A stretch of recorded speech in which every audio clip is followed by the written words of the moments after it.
Victims of sleep paralysis. What was your run-in with the sleep paralysis demon like? I've gotten used to sleep paralysis, believe it or not. It happens so frequently now that I can tell when it's occurring. These days, I just close my eyes tight and refuse to open them, no matter what I feel or hear around me. But closing my eyes doesn't force me to wake up. I still have to wait for the episode to end, feeling and hearing everything in the meantime. Sometimes, it feels like I'm being dragged somewhere, or I feel something constantly touching me, accompanied by muffled voices. Before I learned to cope with it, I saw some pretty terrifying things. Horror films don't faze me anymore because I've already witnessed the most horrifying things imaginable. Let me share a particularly memorable experience. One night, I found myself in the throes of sleep paralysis again. As usual, I couldn't move a muscle or utter a sound. My eyes darted around the dimly lit room, and that's when I saw her.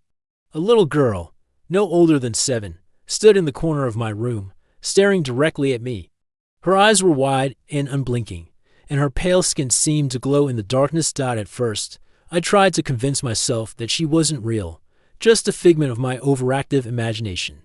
But then, without any warning, she let out an ear-piercing shriek that sent chills down my spine. In an instant, she was no longer standing in the corner. She was on top of me, her small hands wrapping around my neck, squeezing the life out of me. I tried to scream, to call for help, but no sound escaped my lips. My body was completely unresponsive, paralyzed by fear and the grip of this nightmarish creature. Her grip tightened, and I could feel the pressure building in my head. My vision began to blur, and I thought this was it. This was how I was going to die. Just as suddenly as she had appeared, she vanished. I was left gasping for air, my heart pounding in my chest. The room was silent once more, but the terror lingered. I could still feel the ghostly sensation of her hands around my throat. The next morning, I tried to brush it off as just another sleep paralysis episode, but this one felt different. It was more vivid, more real. I couldn't shake the feeling that something had actually been in my room that night. I decided to do some research on sleep paralysis and found out that many people experience similar hallucinations. They see dark figures, feel pressure on their chest, or hear voices. But the little girl was new to me. Curiosity got the better of me, and I started digging into the history of my house. I discovered that many years ago, a family had lived here, and their young daughter had tragically died in a fire. The fire had started in what was now my bedroom.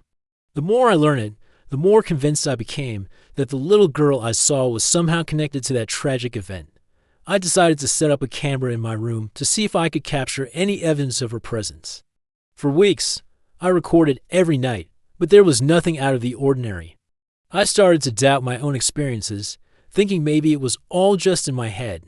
Then, one night, I woke up in the middle of a sleep paralysis episode again. The little girl was back, standing at the foot of my bed this time.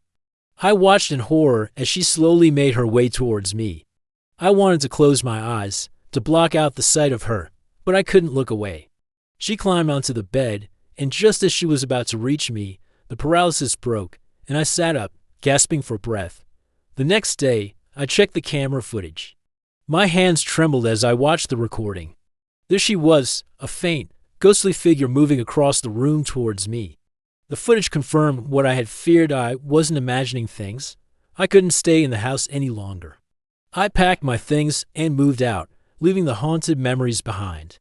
But even now, in my new place, I can't help but wonder if she'd find me again. Every night, as I drift off to sleep, I brace myself for the possibility that she return. And the terror of those nights will stay with me forever.